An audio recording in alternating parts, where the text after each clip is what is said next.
Maranatha, my PBC family and friends. Pastor Brian here with another quick bite, living the Word.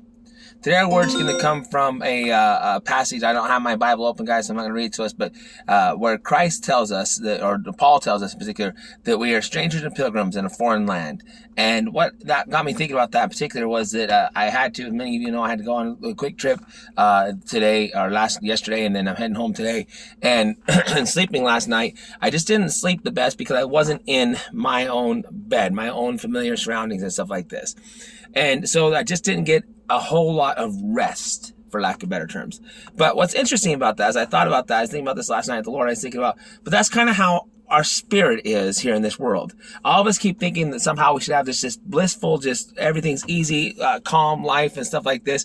I mean, look at Joseph in his life, for example, and we're going over this on Wednesday night, but Joseph in his life and what he went through, and yet he was still called of the Lord, and he was still used of the Lord.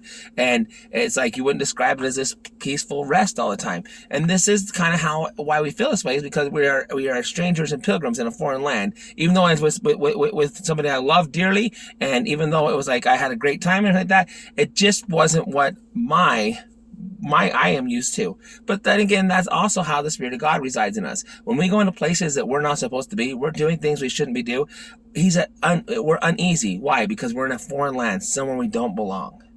Now, sometimes we have to be in those situations, and we have to be ambassadors for Christ. But if we can avoid having to be in those situations of compromise or anything like that, for that matter, that we should do so. But we always need to recognize, first and foremost, where our goal is. Our goal is not to develop the best life now. Our goal is to secure and to help others secure and to build the best life forever.